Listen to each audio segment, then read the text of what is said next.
Clasificación A. Apto para todo público.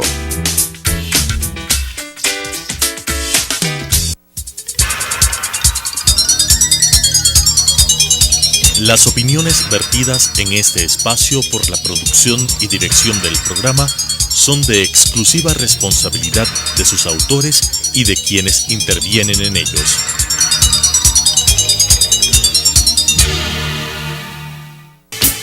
Sucesos presenta Enfoques, pensamiento libre y crítico.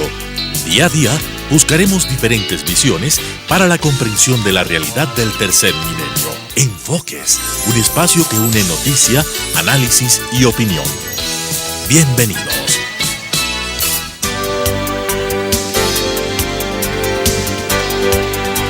Por estar con nosotros. Quería en este momento dar la bienvenida al Padre Ernesto León, es el Superior General de la Congregación Oblata de Ecuador. Con él queremos hablar de varios temas. La Congregación Oblata cumple 132 años aquí en el país, pero además quieren recordarnos historias ecuatorianas basadas en esta figura tan importante como lo fue el cuencano Julio María Matobelle. Padre León, ¿cómo celebrar los 132 años? ¿Qué actividades tienen? ¿Y cómo volver a recordar a figuras como la del Padre Matobelle? Claro que sí, son 132 años de existencia de los padres oblatos, pero también son 87 años del fallecimiento del padre Matobelle. Lastimosamente, siendo un personaje muy ilustre, nacido en Cuenca, ha sido olvidado. Y como oblatos, la nueva generación, quiere ahora enaltecer la figura de Matobelle con muchos eventos. Los eventos empiezan el 5 de octubre y terminan el 8 de octubre. De entre los eventos más importantes tenemos los siguientes. El 5 de octubre hay una exposición de los Salas en Ecuador. Ustedes saben que los Salas son una dinastía de pintores importantes y los oblatos tenemos una colección de los Salas.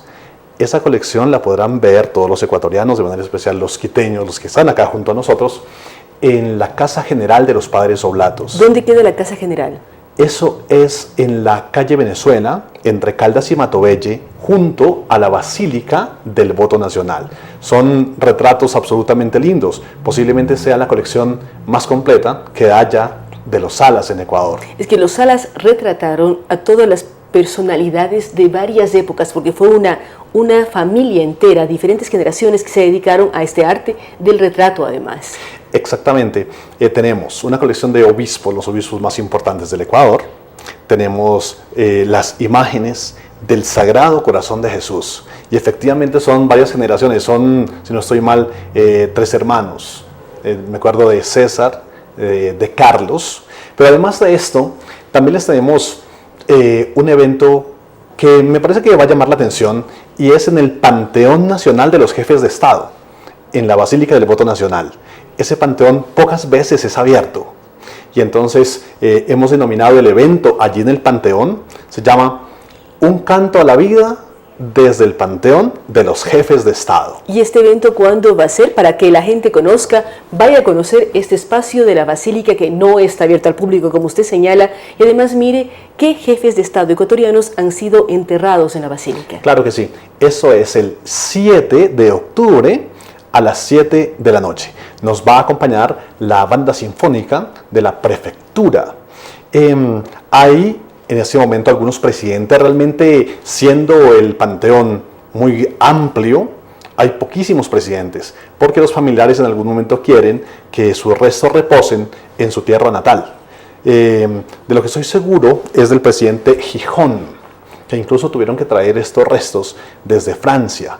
Y pues la intención es que todos los ecuatorianos, sabiendo de la existencia de este panteón presidencial, que ojalá poco a poco le vayamos dando el sentido que el panteón tiene. Además, en un templo tan representativo de Quito como es la Basílica del Voto Nacional, que la miramos de todas partes, la admiramos de todas partes, y usted nos recuerda que ahí está el Panteón de los Jefes de Estado. ¿Qué otros eventos? Y yo le decía al inicio, ¿cómo recordar la figura del padre Julio María Matobelle? ¿Cómo dimensionarlo como educador, como sacerdote, como un hombre que yo, fuera de micrófonos, decía adelantado a su época? Claro que sí.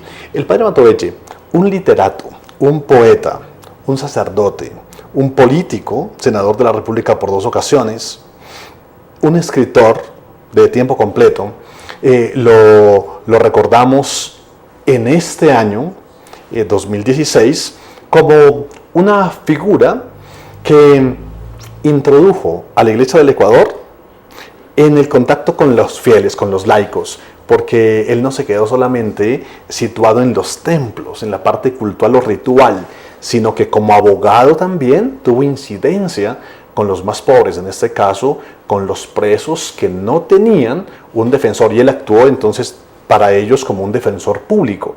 Además que lo recordamos en este año a Matobelle como el gestor y el ideador de la construcción de la Basílica del Voto Nacional en honor al Sagrado Corazón de Jesús, y también como el ideador de la Virgen del Panecillo, que recuerda la consagración del Ecuador al Inmaculado Corazón de María. Es decir, Matobelle es el apóstol de los Sagrados Corazones de Jesús y de María, y nosotros como oblatos, sus hijos, una comunidad ecuatoriana fundada en 1884 por él, intentamos ser custodios de estos dos monumentos, de la Basílica y del Panecillo. Recuerden ustedes también que en Ecuador, de las 7 maravillas que tenemos, 3 son regentadas por nuestra congregación, 2 de ellas construidas por nosotros, la Basílica y el Panecillo.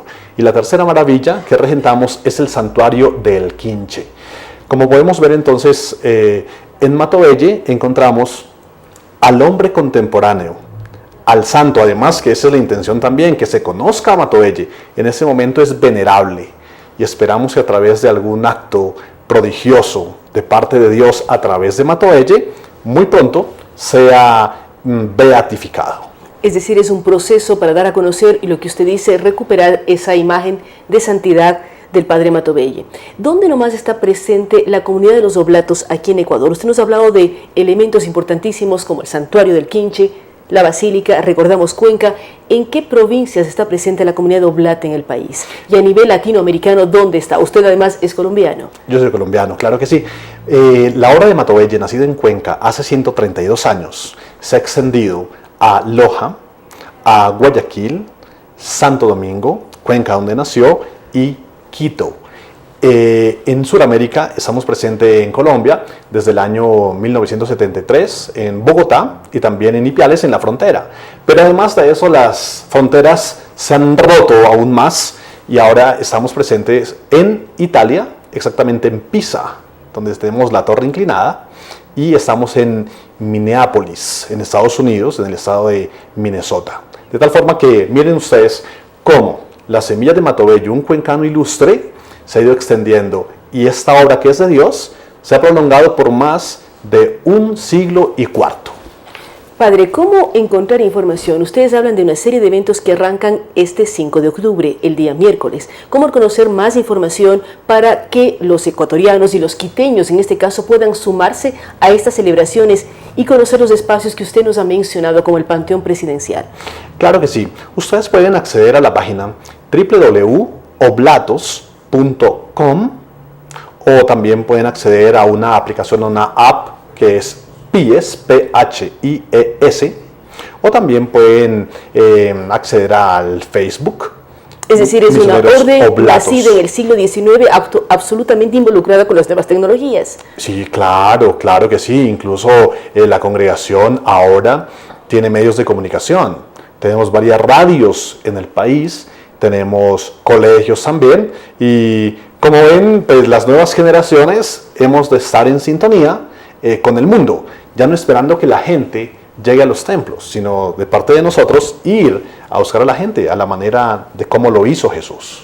Al ser colombiano, quiero aprovechar una pregunta. ¿Cómo mira usted el tema de la firma de la paz en su país y el plebiscito que se llevará a cabo el día domingo? No sé si pueda decirlo al liderar una orden religiosa, pero también es colombiano, es latinoamericano, y este proceso nos ha llamado la atención a todos. Claro, y como ciudadano tengo voz y voto en este asunto, y tengo mi propia postura.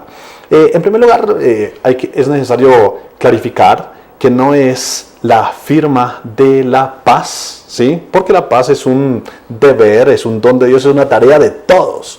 Entonces ese es un acuerdo, ¿sí?, de la paz para el cese del conflicto entre el Estado y una de las guerrillas más antiguas del mundo, las FARC, 52 años, quedándonos todavía un combate grande con el ELN, el Ejército de Liberación Nacional, que lleva también 52 años.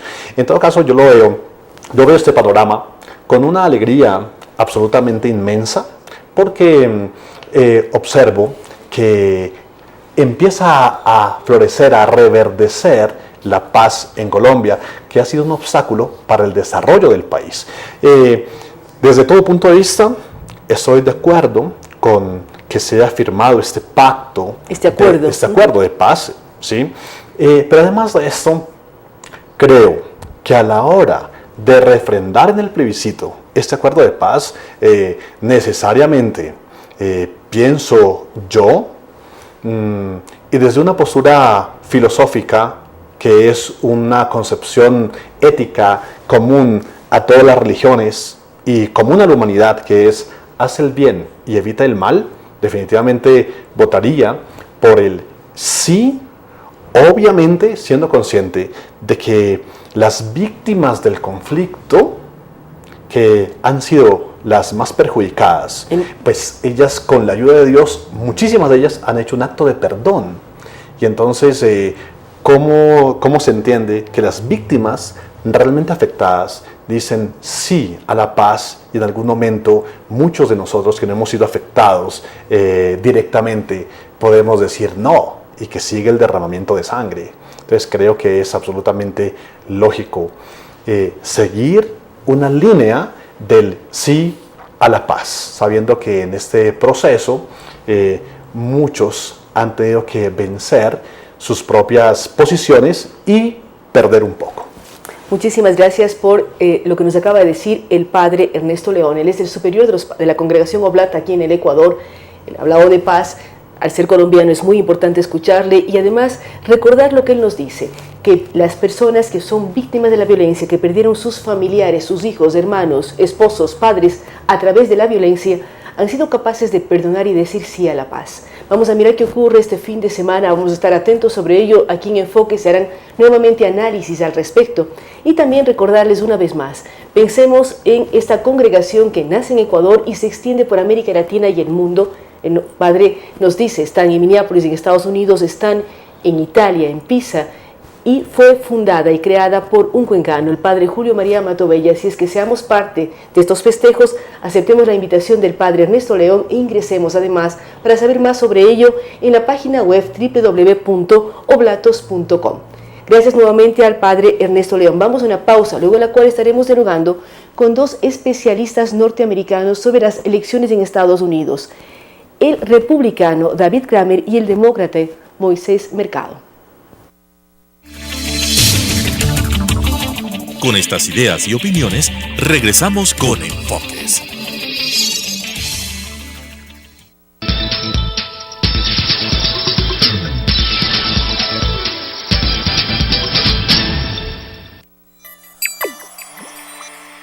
Este concurso ha hecho que mi trabajo como profesora sea reconocido en mi país y en América Latina. Me siento feliz de haber escogido esta profesión.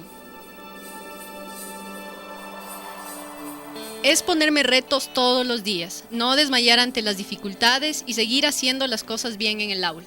Por eso, profesor y profesora están invitados a participar en el 9º concurso de excelencia educativa. La web es www.fidal-medioamlat.org.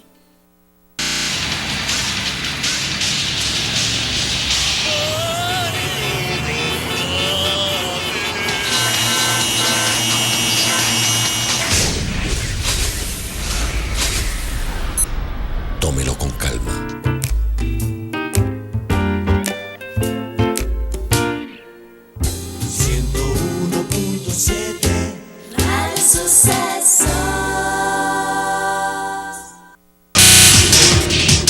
Telesucesos es el primer noticiero de texto en la televisión ecuatoriana.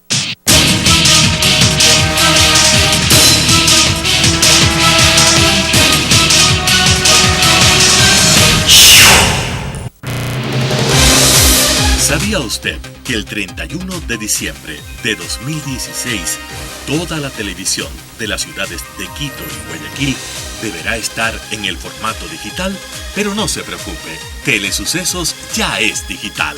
Sintonícenos en el 29.1 HD, la televisión que usted merece.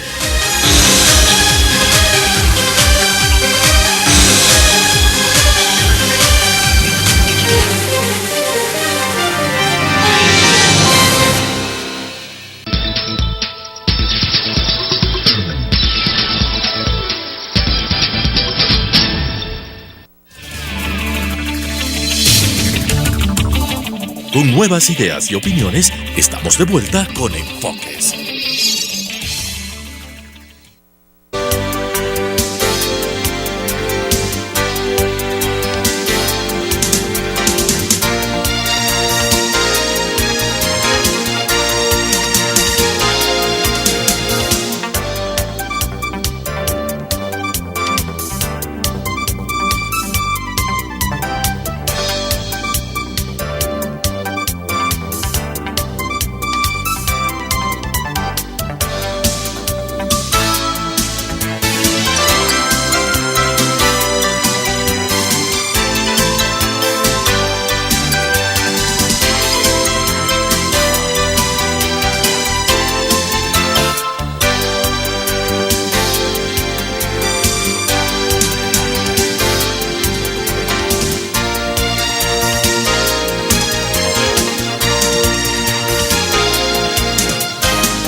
Gracias por estar con nosotros. Como le habíamos anunciado, tenemos el gusto en este momento de tener a un representante del Partido Republicano y a otro del Partido Demócrata.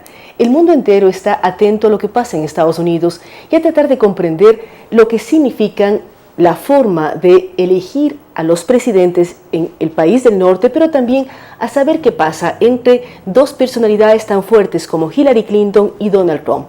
Como lo habíamos anunciado, estamos aquí con David Kramer, que es parte del Partido Republicano, y Moisés Mercado del Partido Demócrata. Los dos han estado involucrados en campañas en espacios fundamentalmente al interior del Congreso americano y nos van a hablar sobre en qué se diferencian o en qué se parecen estos dos partidos. Hablamos del bipartidismo, Moisés, hablamos del bipartidismo y cómo entender esta división entre demócratas y republicanos que tienen al mundo pendiente. Más de casi 100 millones de personas vimos el debate de la señora Clinton con el señor Trump y esto hace mirar cómo la primera potencia del mundo genera intereses, amores y desamores en el resto del mundo. ¿Cómo describir, Moisés, al Partido Demócrata y cómo describir al Partido Republicano, David? ¿En qué se parecen y en qué se diferencian?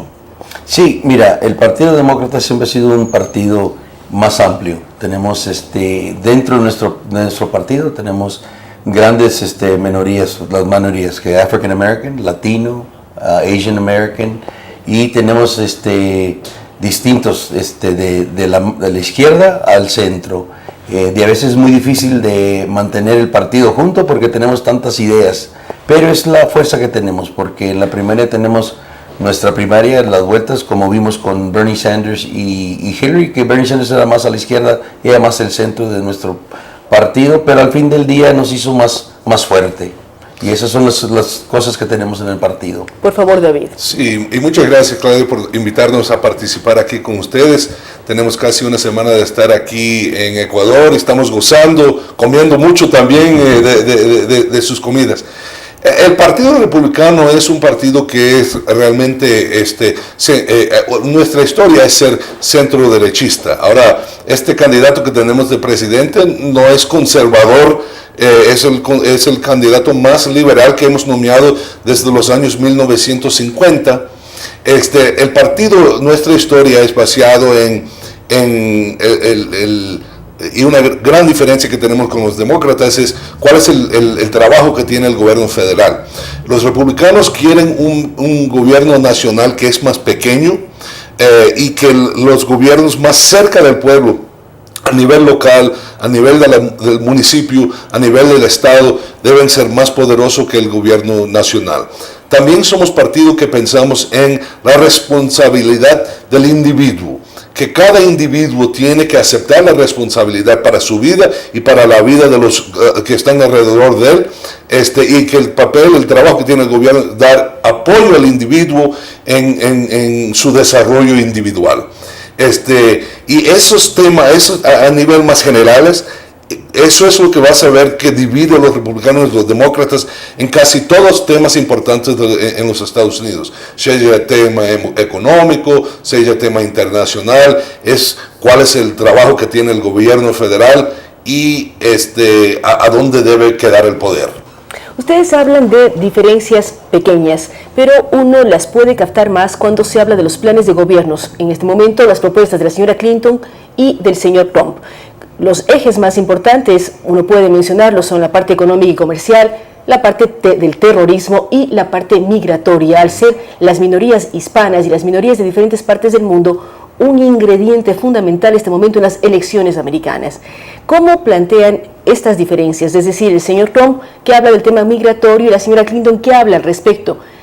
Quiero poner énfasis en esto porque si pensamos en ecuatorianos presentes en Estados Unidos, hay miles de ecuatorianos allí. Hablamos que, por ejemplo, entre New York y New Jersey existen más de 1 millón de ecuatorianos. Entonces es una minoría ya importante hasta como país. Hay un mexicano que escribió un libro denominado Los Ecuayorquinos, hablando sobre los ecuatorianos en esa zona. Entonces, ¿cómo van a ser los planteamientos de la señora Clinton, Moisés, del señor Trump, David, para ver qué va a pasar? Porque Estados Unidos es un país de migrantes, es un país que abrió las puertas en base a libre pensadores en un momento dado, criticado con el tratamiento de las minorías indígenas en los siglos XVII, XVIII, XIX, pero si uno piensa las olas migratorias del siglo XX, todos ustedes son hijos de migrantes, entonces es un eje fundamental tratar este tema. Moisés, por favor, ¿qué ocurre con el mundo demócrata y la migración? ¿Y qué ocurre también con las ofertas del propio presidente Obama al respecto que no pudieron concretarse? Sí, mira, este es un tema muy importante en Estados Unidos ahorita, porque tenemos 14 millones de personas que no son documentadas. Y lo que quieren indocumentados, 14 millones. Pensamos que es más o menos 14 millones de personas. Casi todo el Ecuador estaría sin papeles. Sí, y ese es un problema muy grande y es un problema muy serio y hay que, los dos partidos tienen que unirse a ver una manera en que hacemos una ley que protege a los inmigrantes, porque no es complejo, porque hay dentro de este grupo de 14 millones de personas, hay personas, niños, niñas que son nacidos en Estados Unidos que son ciudadanos y los papás no. Hay personas que están sirviendo en nuestras Fuerzas Armadas que también no son ciudadanos, pero también es parte de nuestro país. Lo que nosotros queremos hacer, y ella dijo... Una preguntita, ¿quiere decir que uno puede ser parte de las Fuerzas Armadas norteamericanas sin ser norteamericano y sin tener papeles? Y sin tener papeles además. Sí, pero al final de ese servicio, ¿qué les toca? Les toca ciudadanía. No, ese es el problema. Les toca ciudadanía. Tenemos muchos, que hubo un ejemplo que un mexicano sirvió en las Fuerzas Armadas y entonces cuando se terminó lo regresaron a México y es una de las personas, ese es el problema, que es muy complejo. Esta persona nos estaba ayudando a pelear contra el terrorismo en Afganistán, pero es complejo y ella lo que ha dicho, la candidata Clinton, es que en los primeros 100 días va a proponer una ley para que el Congreso la revise para saber una manera en que cómo vamos a ser los ciudadanos. Ese es la división fundamental de los dos partidos. Los republicanos quieren dar una manera en qué vamos a hacer con los inmigrantes, pero no darles la ciudadanía. Nosotros queremos un plan en que juntamos a todos, pero al fin del día hay una manera, hay un camino para ser ciudadano, porque como dijiste, la cosa más fuerte de nuestro país es que sí es un país de inmigrantes y el Partido Republicano se le ha olvidado que la fuerza que tenemos es esa diversidad de diferentes personas de todo el mundo que vinieron. Y es muy importante, no podemos decir, como ha dicho Donald Trump, hay que juntarlos todos y echarlos fuera, y entonces hacer un muro. Este es un problema muy complejo y necesitamos a llegar a eso juntos, para ver una manera en que regularizamos a todos, pero la diferencia es que nosotros, el Partido Demócrata, queremos un camino a que sean ciudadanos y tratarlos como seres humanos. Sí, no hay nadie que está diciendo que no deben ser tratados como ser humano, ni republicano ni demócrata que está diciendo eso. Bueno, el señor Trump siempre hace declaraciones que generan polémica. Oye, pero mira, primero con respecto a este tema, la comunidad latina no es homogénea en los Estados Unidos. Hay muchos demócratas, pero también hay muchos republicanos. Hay muchos temas que los latinos en los Estados Unidos identifícanse mejor con el Partido Republicano.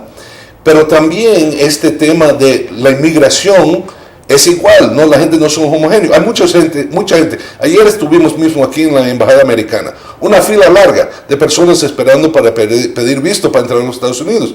Esas son personas que están respetando las leyes de los Estados Unidos para pedir permiso. Cuando yo vine aquí a Ecuador, vengo a respetar las leyes. Yo en Ecuador tengo que mantener mi pasaporte conmigo porque cualquier persona me puede pedir a mí a comprobar que estoy aquí en el país legalmente. Sí, uno cumple las leyes internacionales, pero a veces ocurre, uno hace la larga cola que han visto ustedes el día de ayer en la embajada, pasa horas y le niegan el visado, no una sino 20 veces. Pero es igual aquí, hay personas que el gobierno de Ecuador. Al mismo tiempo, ustedes y el mundo mira el sueño americano como una opción de vida diferente. Entonces tratan de llegar con ley, sin ley, atravesando miles de kilómetros o de millas caminando y demuestran su fortaleza al hacerlo. No defiendo la migración ilegal, ojo, pero uno ve el esfuerzo de llegar. Yo entiendo Yo entiendo el porqué, pero eso no resuelve la situación que entran hoy día, hoy mismo. Ahora mismo que estamos conversando aquí, están personas entrando al país de los Estados Unidos ilegalmente y no sabemos con qué es el objetivo que viene. La gran mayoría de las personas que vienen a los Estados Unidos vienen con intenciones buenas. Vienen porque quieren el trabajo, vienen porque quieren enviar el dinero a sus familias en sus países de origen, vienen porque ellos creen en el sueño americano. Pero nosotros primero tenemos que controlar esas fronteras al saber quién está entrando y por qué está entrando. Ya cuando resolvemos ese problema, podemos tener una conversa franca y vas a ver, no es solo el presidente Trump ni la presidenta Clinton que puede imponerse en esta área. Necesitas el apoyo del Congreso de los Estados Unidos y ya hemos visto republicanos y demócratas diciendo en el Congreso, tanto la Cámara de Representantes como el Senado, que algunas de las palabras de Donald Trump no van a llegar a ser ley en los Estados Unidos porque no tienes ese apoyo en el Congreso.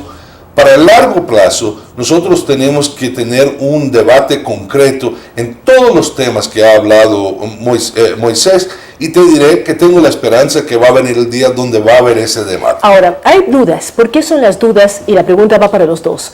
Los atentados del 30S, del 11S, del 11 de septiembre, acabamos de vivir 15 años de los atentados, no fueron por personas indocumentadas que entraron ilegalmente. Los últimos que vimos este año, hemos visto muchos problemas en Estados Unidos, ven discotecas con bombas, una serie de elementos, son personas que ya a veces es segunda generación que viven en Estados Unidos, es decir, gente con papeles. Sí. Es decir, ya pasaron los filtros, juraron la ciudadanía norteamericana, entonces no significa que los sin papeles generen problemas, sino más bien los con papeles. No, son los dos. Son los dos. ¿Cómo trabajar la mezcla de migración y terrorismo? Uno piensa en el presidente Bush cuando le tocó enfrentar lo de las Torres Gemelas del 11 de septiembre, el que hablaba la guerra contra el terrorismo mundial. Criticada por unos, alabada por otros, unos dicen fue bien lo que hicieron con Hussein, fue bien lo que hicieron con Afganistán, otros dicen no. Pero esto genera problemas. Ustedes indudablemente continúan siendo una potencia, pero ¿cómo tratar el enfrentamiento que lamentablemente cobra vidas de miles de personas, de cientos de personas, de una manera terrible. Uno piensa en Boston, piensa en propias Torres Gemelas, o piensa también en otras partes del mundo como el atentado de Atocha en Madrid, Londres, y lo que pasa ahora en Siria con Alepo. Es una serie de cosas. Sí, mira, pero eso es muy complejo, Claudia. Por eso, mira, esa es la diferencia fundamental. Oíste, el Partido Republicano, lo que quieren hacer ellos es, no vamos a tocar este tema muy complejo. Vamos primero, y todos quieren, Ecuador, Estados Unidos, proteger nuestras fronteras. Pero ellos dicen, tenemos que 100% proteger la frontera antes que hablemos de los 14 millones de personas, pero lo vamos a echar fuera. Sí, pero el riesgo es que si genera ciudadanía, para los 14 millones van a entrar 20 millones más. Exacto. Lo que tenemos que hacer es, sí, proteger nuestra frontera, pero tenemos que empezar ese proceso de saber quién está y cómo vamos a regularizarlos y llegar al momento en que hay una manera en que ellos, si quieren ser ciudadanos, que sean ciudadanos. Esa es la diferencia fundamental. Ellos no quieren empezar a hablar sobre nada. Primero quieren dos cosas, lo que ha dicho Donald Trump, el candidato. Los echamos fuera, a todos. Agarramos a todos los 14 millones y los echamos fuera, hacemos un muro, protegemos la frontera y luego hablamos del tema de inmigración. Lo que quiere ser el Partido Demócrata y la candidata Clinton es, sabemos que tenemos 14 millones de personas, hay que proteger nuestra frontera, seguro, pero hay que empezar a saber cómo vamos a hacer las personas que tienen datos. Hay niños que son ciudadanos, que tienen papás, es que no. ¿Cómo vamos a juntar esas familias? ¿Cómo a los papás y dejo al niño solo? Sí, por eso no lo puedes separar, ese es el parte humano. Pero el día que le dices a la gente, vas a tener manera de llegar a ser ciudadano, en vez de tener miles de personas por día tratando de entrar, van a ser millones de personas. No, ya estás. Ya mira, 1986. Se aumentó las personas entrando. Y estás visto en estos últimos días, con todo lo que estos últimos meses, con todo lo que se ha hablado de cambiar las leyes, se ha aumentado la gente que está entrando. Pero dicen, por si acaso, la respuesta a la pregunta suya. La respuesta a la pregunta suya trae con respecto al terrorismo, no solo afuera de los Estados Unidos, pero adentro, por ciudadanos americanos o personas que tienen permiso de estar ahí, es muy delicado. Y complicado también porque y son dos preguntas distintas. Primero, en el exterior de los Estados Unidos, tenemos que tomar en cuenta que eso está pasando en países soberanos. Y nosotros como los Estados Unidos no podemos meternos en esos países normalmente sin la colaboración de esos gobiernos y de esos países. Pero mira, en los Estados Unidos nosotros tenemos leyes que prohíben el gobierno de los Estados Unidos de estar vigilando nuestros ciudadanos. Eso es los derechos que nosotros tenemos en Estados Unidos de privacy, prohíben el gobierno meterse, porque hay muchos de esos que están viviendo en los Estados Unidos, que están usando el internet, la computadora, están yendo a Afganistán, están yendo a Siria. Esto es lo que quiere el Partido Republicano y el candidato Donald, te quiere asustar. Mira, en 1986 tuvimos una ley de migración con el presidente republicano Ronald Reagan. Sí. Esa idea es lo que quiere asustar al pueblo. Esa idea que todos van a entrar porque van a ser ciudadanos. No. Mira, en 1986 lo que hicieron es, si podías comprobar que estuviste en el país, no que entraste hoy, sino que tenías que comprobar que tuviste 20 años, que habías pagado de impuestos, que habías trabajado y que no habías cometido ningún delito.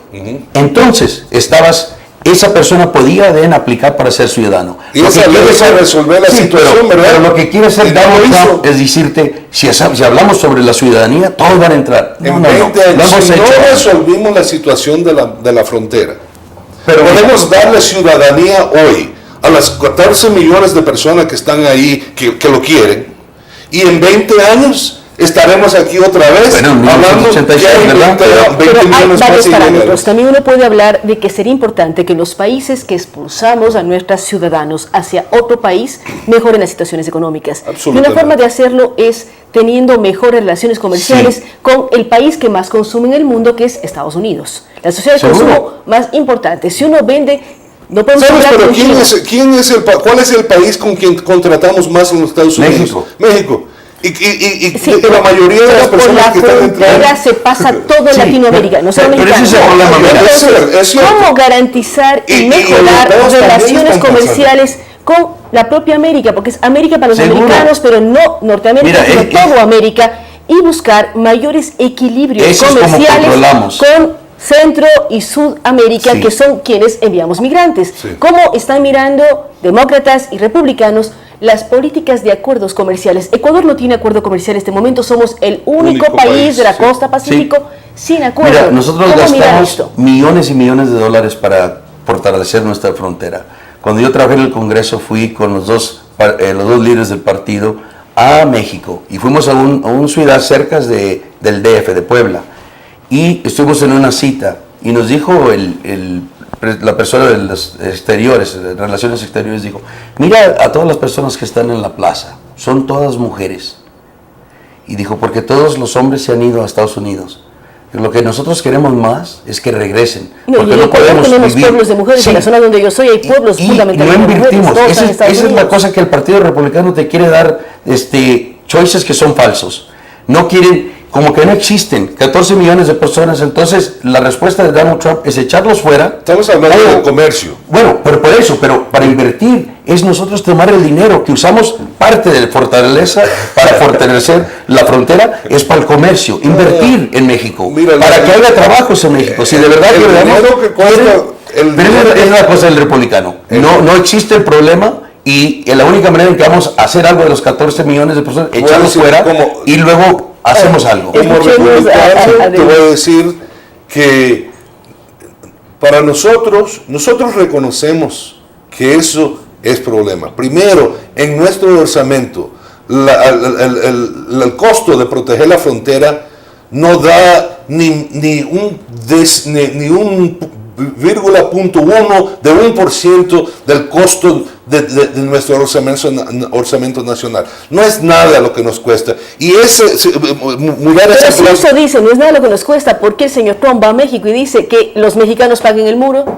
Bueno, y porque estamos protegiendo principalmente sobre la entrada de personas que son mexicanas en los Estados Unidos. Mire, cuando yo voy a México, Si yo quiero pero cuidar cuando yo voy a es Es México, que Trump no hace distinción de mexicanos, de ecuatorianos, todo. Es igual. Para Cuando ellos yo son voy a mexicanos. México, yo estoy obligado a tener mi pasaporte en la mano todo el tiempo. Si yo entro a más de 20 kilómetros de la frontera o si estoy afuera de una zona turística, estoy obligado a tener mi pasaporte. Cualquier policía me puede Es agarrar a cierto mí eso. a pedir mi documentación. Si yo no tengo documentación que estoy en el país legalmente, me ponen preso y me tiran para afuera en Eso el no es cierto. Puede ser donde quiera, en el presente. Bueno, es lo que estoy diciendo. yo Cuando quiero que ustedes me nosotros cuenten los dos. queremos- ¿Cuáles son sus orígenes?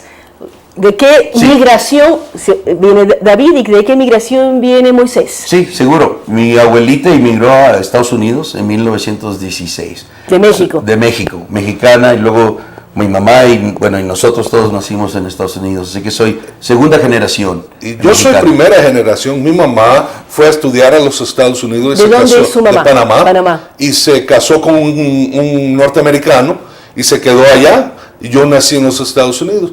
Y nosotros somos el país de inmigrantes.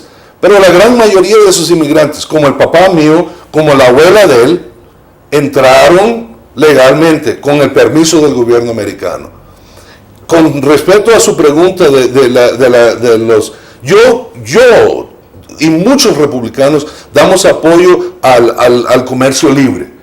Estamos de acuerdo que si ayudamos a levantar a través del comercio la economía de esos países donde vienen los inmigrantes ilegales, es posible que van a querer quedarse allá. Todos estamos de acuerdo en ese punto. Menos Donald Trump. No, Eso lo que dice David es cierto. Yo estoy de acuerdo con lo que dice Aquí David. hay discusión, lo que dice Donald Trump, lo que dice la señora Sí. Clinton. ¿Qué peso tiene en el manejo político económico el presidente o presidenta como tal? ¿Cuál es el peso de tomar una decisión?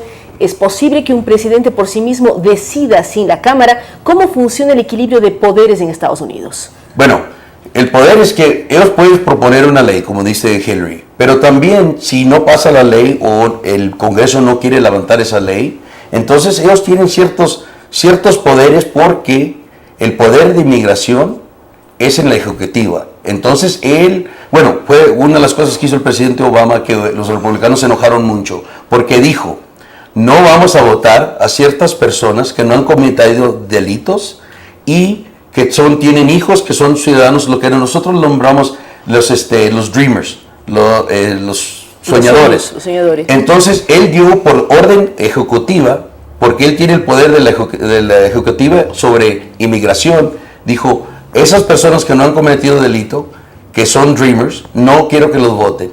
Los republicanos quisieron pasar una ley para quitarle ese derecho, pero esos son los poderes que tiene el presidente. Uno, pedir al Congreso que pase una ley, y si no, él tomó la decisión de que no vamos a echar fuera a esas personas. Bueno, el órgano del gobierno americano que tiene responsabilidad principal para las relaciones exteriores con respecto a tratados es el Senado de los Estados Unidos. Así que estás viendo hoy que se está debatiendo, y es interesante porque la señora Clinton, que antes daba apoyo al NAFTA, ahora está en contra.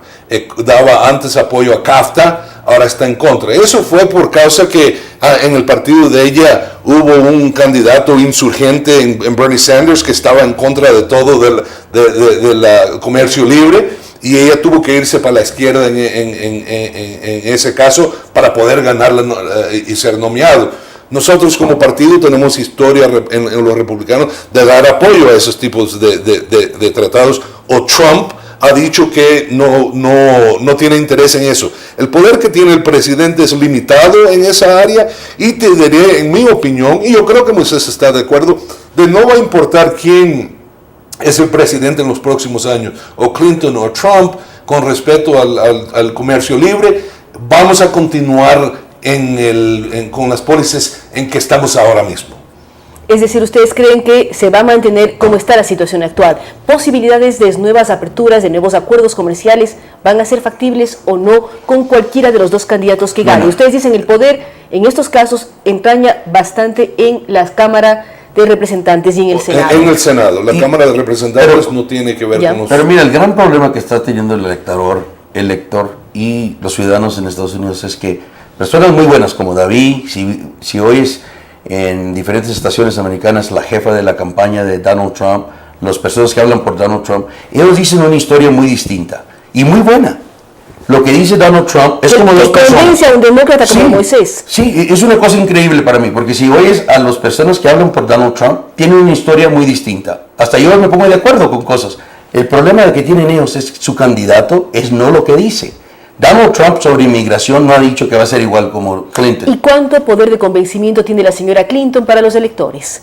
¿Cómo? La señora Clinton, ¿cuánto llega a los electores? Usted dice, el señor Trump tiene una historia y sus asesores otra que sí convence. Sí, bueno, nosotros igual, por eso cuando le preguntas sobre el tema, ella te dice, es la misma respuesta que doy yo, que doy las otras personas. Eso es lo que es muy complicado para nosotros, porque si oyes a las personas que hablan por Donald Trump, dices, bueno, pues está de acuerdo, yo estoy de acuerdo con eso. Pero y luego dice Donald Trump otra cosa distinta. Sobre inmigración ha dicho dos cosas.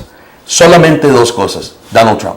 Vamos a echar fuera 14 millones de personas y tres. Vamos a hacer un muro y vamos a hacer que México lo pague. Porque el pensamiento de él es que todos son mexicanos. Si tienes piel como yo, todos son mexicanos. No hay salvadoreños, no hay una nicaragüense, nada. El poder más grande que tiene el presidente es el poder de la posición, que tiene la capacidad de hablar y todo el mundo va a oír lo que él dice. Pero en estas áreas el presidente no puede actuar solo, sea Hillary Clinton o sea Donald Trump, tienen que trabajar con el Congreso de los Estados Unidos. La dificultad que tiene la secretaria Clinton es que nadie dice que ella no tiene la experiencia de ser presidente. Ella tiene más de 30 años de estar metida en la política. Pero hoy día el pueblo americano, y la dificultad más grande que ella tiene es que no tienen confianza en ella. No tienen confianza que ella está diciendo la verdad, no tienen confianza que ella está diciendo lo que cree. ¿Y confían en cambio en el señor Trump? No. Confían más. ¿Sabes por qué? Porque aunque no le gusta lo que Trump dice, saben que Trump está diciendo por lo menos lo que está pensando. Y eso es algo que yo te diré es diferente, porque nosotros tenemos una frustración. Se ha manifestado en esta elección a nivel más grande que en la historia, una frustración con políticos de vida, con personas que nos dicen lo que queremos oír, ¿eh?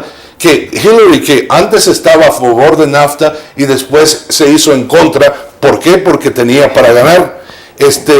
Que estaba en dar apoyo, que CAFTA era el estándar de oro para tratados internacionales comerciales, y ahora están en contra. No tenemos fe en ella, y esa es la dificultad. Si esto fuera por experiencia política, ella debería ganar fácil, pero no es. ¿Cuán fácil o difícil va a ser ganar o perder la elección para cualquiera de los dos partidos? La elección es el 8 de noviembre. Sí. Y ya empezaron a votar, porque votamos temprano. Pero mira, ha pasado esta semana cosas históricas. Hablamos sobre el debate, hubo 84 millones de personas que vieron el debate histórico.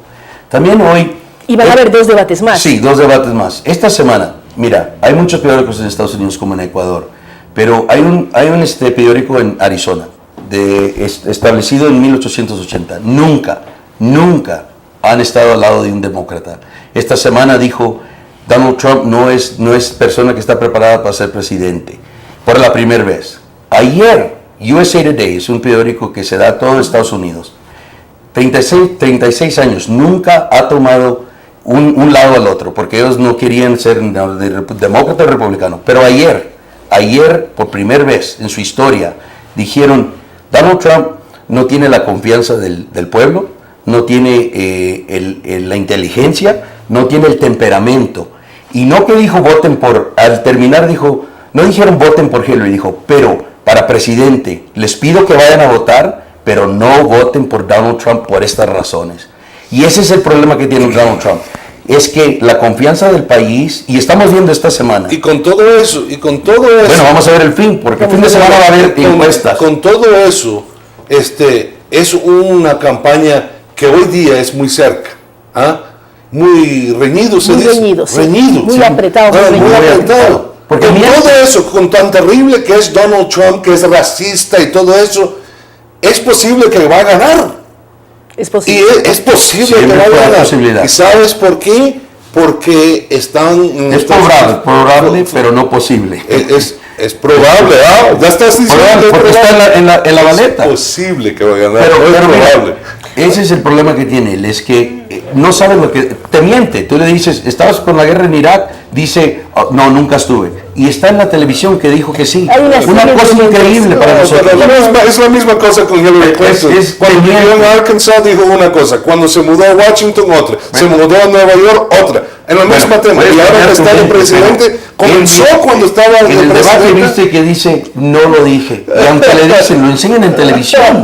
En televisión. No hay duda que la política apasiona a nuestros amigos, tanto a David Kramer del Partido Republicano como a Moisés Mercado. Hay que ver qué ocurre en los próximos días, semanas. El 8 de noviembre son las elecciones. Sabremos quién gana esta reñida contienda. Como decía Moisés, empezó ya el voto temprano, el early vote en Estados Unidos. Vamos a mirar tendencias, encuestas luego del debate. Faltan 2 debates todavía. También va a haber el debate vicepresidencial. Lo importante es decir, las democracias también se juegan en el tema de la libertad de expresión. Que demócratas y republicanos den su forma de pensar, den sus análisis y en base a ello las personas decidan por quién votar.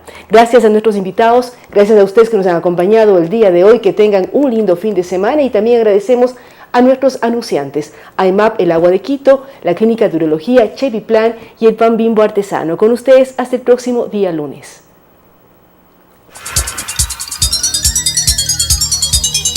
Las opiniones vertidas en este espacio por la producción y dirección del programa son de exclusiva responsabilidad de sus autores y de quienes intervienen en ellos.